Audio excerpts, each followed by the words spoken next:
Pemirsa, ratusan siswa SMAN 1 Cimarga, Kabupaten Lebak, Banten melakukan aksi protes karena ada siswa menjadi korban kekerasan oleh oknum kepala sekolah.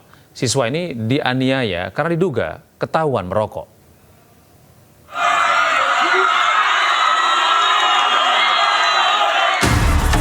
Ratusan siswa berhamburan ke halaman sekolah melakukan aksi menolak kekerasan di lingkungan pendidikan di Kabupaten Lebak, Banten. Awalnya korban inisial RI dan IN dipanggil untuk diberikan teguran karena diduga ketahuan merokok. Namun, oknum kepala sekolah mengamuk dan memukul korban berkali-kali hingga pingsan.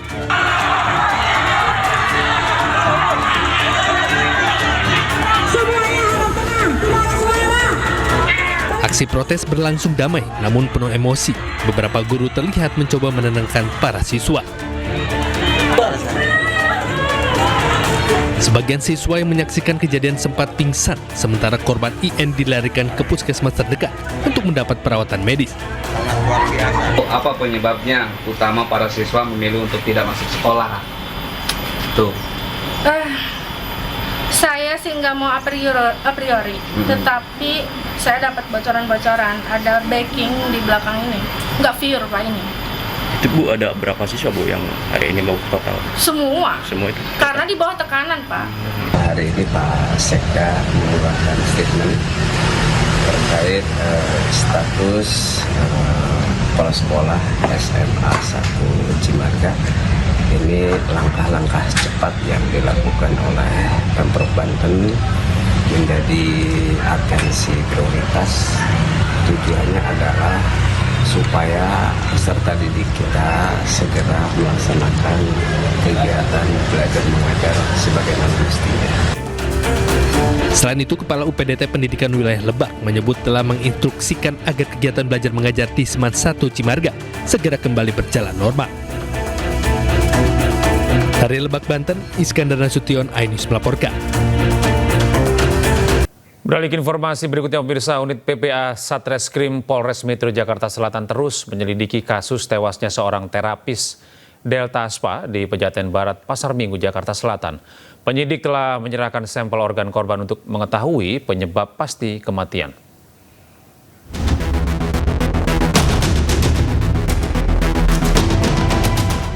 Penyelidikan kasus kematian terapis Delta Spa berinisial RTA terus dilakukan penyidik unit PPA Satreskrim Polres Metro Jakarta Selatan.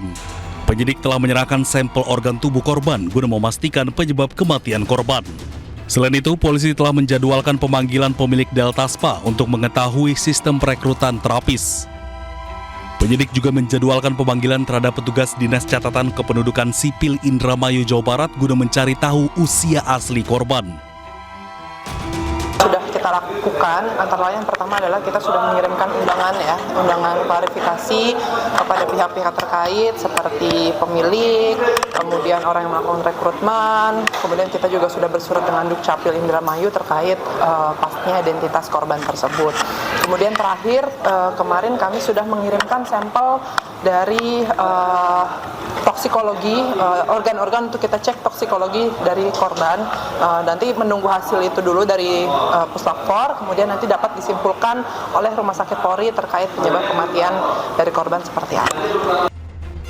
Dari hasil pemeriksaan medis sementara, korban tidak meninggal dalam kondisi hamil dan belum pernah hamil.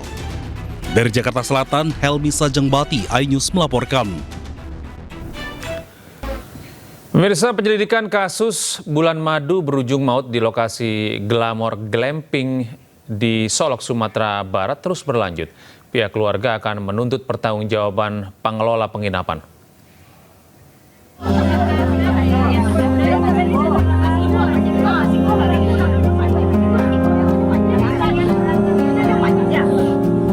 Siapa sangka bulan madu romantis pasangan Gilang Kurniawan dengan Cindy Destananda mengantarkan mereka perpisahan yang abadi.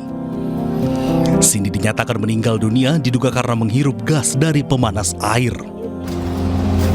Jenazah Cindy dimakamkan pada Jumat 10 Oktober 2025, sementara suaminya memaksakan diri hadir dalam pemakaman tersebut.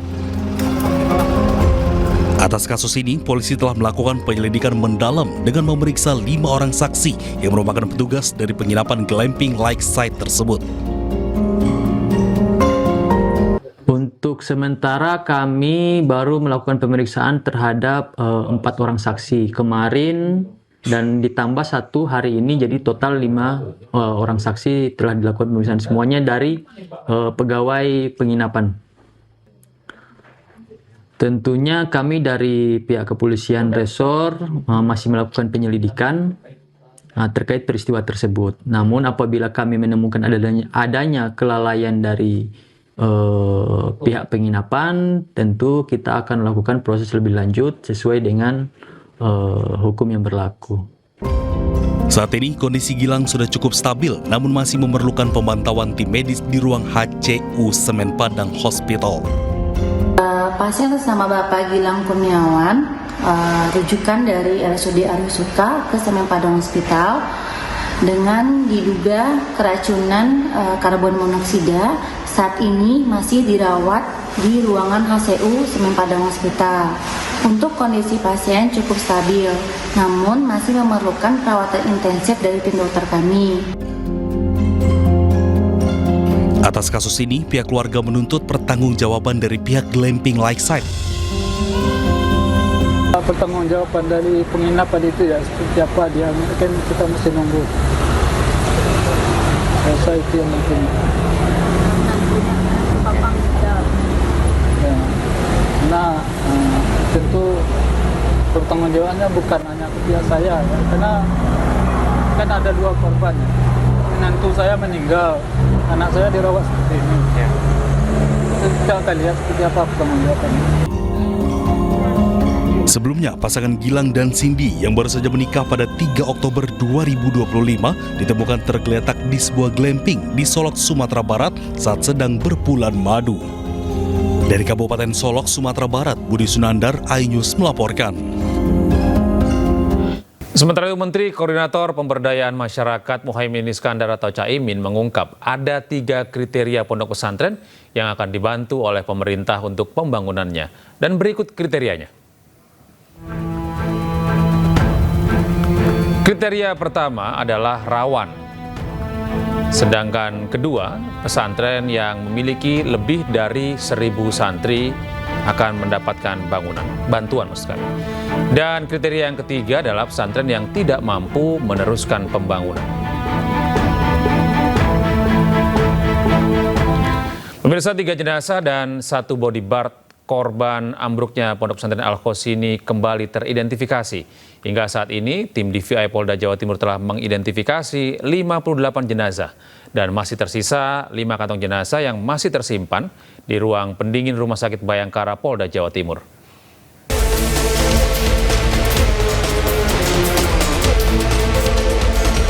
Pasca ambruknya Ponpes Al-Khosini 29 September lalu, proses identifikasi korban masih terus berlangsung.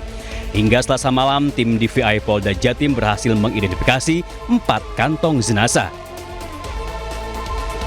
Dengan penambahan ini, tim DVI telah berhasil mengidentifikasi 58 kantong jenazah dari 67 kantong jenazah.